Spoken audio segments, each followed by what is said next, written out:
Um, on like my OBS, like my filters all reset, so like my lighting is a little dark, I guess. Maybe actually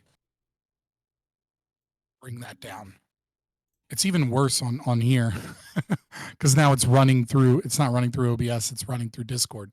Um, Fun, but it is what it is. It's good enough, I guess. It's cool. It looks good on this end. Well, I mean, it is a DSLR mirrorless camera, right? Like, so it should look somewhat decent. Yeah, yeah. I heard you bragging earlier about that on one of your panels. Your I mean, Black I'm not Friday sale. bragging so much, you know what I mean? Yeah, but it was a necessary upgrade, I think. You know what I mean? Like because there's a lot of people that tune into a show, right? And the first thing they do is they listen to the audio, and if the audio is bad, like something like 70% of new viewers, if the audio is bad, leave immediately. Like if That you makes don't have sense. good audio, like they'll just, because it's grating. It doesn't matter if what you're saying, they're not even going to be there long enough to like be able to like determine whether they like what you're saying. They're just going to hear it's grating and dip out. And then like after that, it's like another 20% roughly. If your video's bad, they'll leave. Yeah, that makes sense. I've heard some pretty bad audio, and it's definitely sent me running or something like that. Yeah, well, it's like if it's like if you're just like discovering a channel. I'm not talking about people that like get suggested your content. I'm talking about like random people that get like suggested your content by like the algorithm, because Dude, they have no frame of reference. you know what's so funny? I was talking to someone about you, and I was saying how it's so crazy that you just know the most random stuff about almost anything. I mean, I appreciate it. It's part of being ADHD, I think, right? Is Yeah, like because when you're ADHD, it takes a lot of willpower to specialize in something, right? Like it's been a struggle for me to specialize in libertarian philosophy. Um, but when you're ADHD and like I'm not trying to like pat myself on the back, but I mean like but in high IQ, right? I don't obviously I only mean to say that this usually doesn't apply to low IQ, or mid range IQ people. But when you're high IQ and you're ADHD, it's really, really easy to like passionately get distracted by something and like a deep desire to learn about it. And so, like, I try and play video games or something and I have like a thought or like I see something, and then all of a sudden it's 2 hours later and I have gone down a rabbit hole of like this random thing that popped up. And then I just have that weird piece of knowledge, you know? that's crazy. And like, I'm assuming you remember a lot of the things you read because you must have read a shit ton of stuff in order to know all that I have random a stuff. I have a I have a fairly like I don't have oh god, what's the term? So I have a photographic memory, but there's two different types of photographic memory, right? So there's like perfect recall photographic memory, which I don't have, See, this is what I'm talking right? about.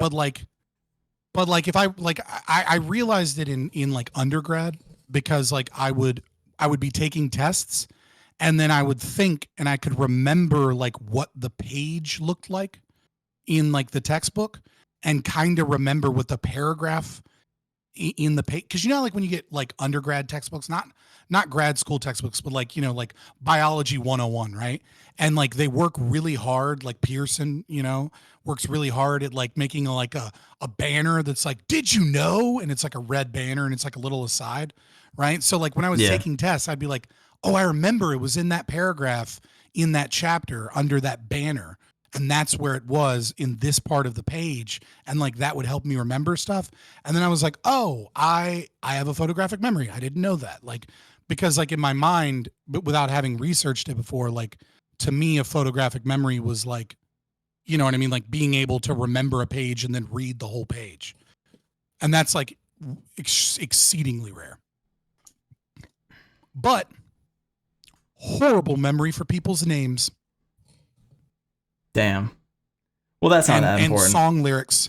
Like my roommate Mark, who did the show with me originally, he he has like I've told him before. I'm like, dude, I know you can't go back in time, but you kind of missed your calling, not being like a historian or something, because like Yeah, he will remember every single detail from like a podcast he listened to like 6 years ago about like some event that occurred. He'll remember the dates. He'll remember, like, maybe not the dates, but he'll remember the year. He'll remember like the details in order and stuff. And I'm like, dude, your memory is so, so good. But hi. Hi, I'm Mr. Kai, representing anarcho anti-communism. That's what I represent. That's what I'm here for.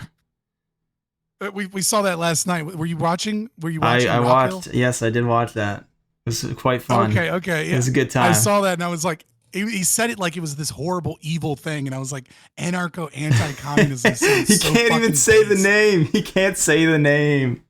He's too afraid. Oh my god. But yeah, so everyone in chat, this is Kai. Kai does a lot of interviews. You should check out his channel. Again, click the @ in the video description as well as in the video title.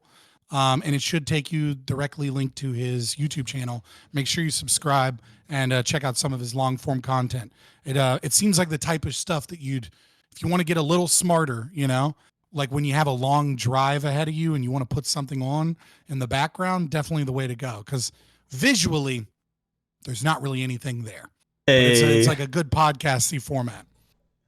Yeah, no, I appreciate that, bro. Thanks. Yeah, for anybody who doesn't know me, basically what I'm doing here is I'm just a guy who likes to learn and read about philosophy, and philosophy is what got me into libertarianism. Actually, it's funny. The reason I got into libertarianism was initially Dave Smith's interview on PBD podcast and Michael Malice's interview on PBD podcast.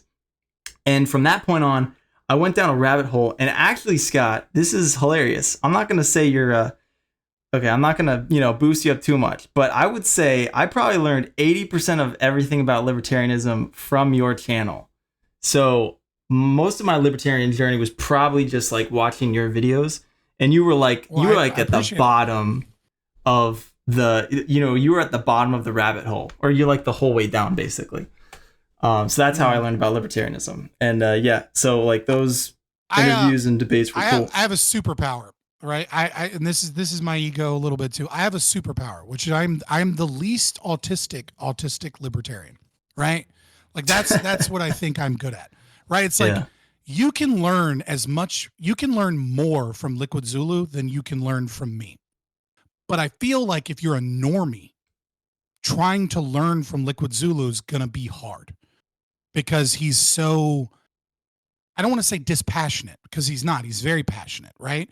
But like he's not communicating to the normal person. He's communicating to the philosopher, right? Mm-hmm. And it's like and then there are other people at the top and they're like, people like Dave Smith, they're doing the same thing, but they're not communicating philosophy. They're just communicating sprinkled ideas of libertarianism, concepts, disjointed from the philosophy. And I feel like, or at least I hope, that I fill a niche that I hope to grow, audience wise, which is bridging that gap and being able to talk normally and joke around and have fun, but also be able to actually explain the philosophy as opposed to just thinking it's not important, which I think most of the large content creators have given up on talking about the philosophy so that they can get a larger audience. And because of that, there's not a lot of spreading up, it waters down our philosophy, which in turn I feel like has caused as many problems as it's solved, right?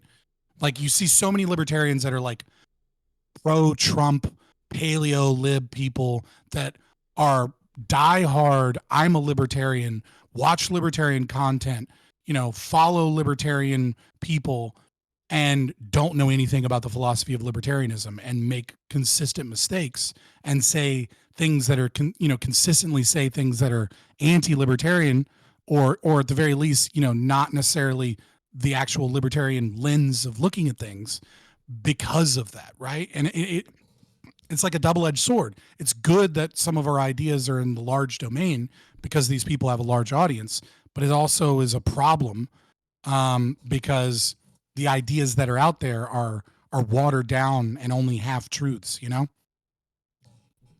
I do get that.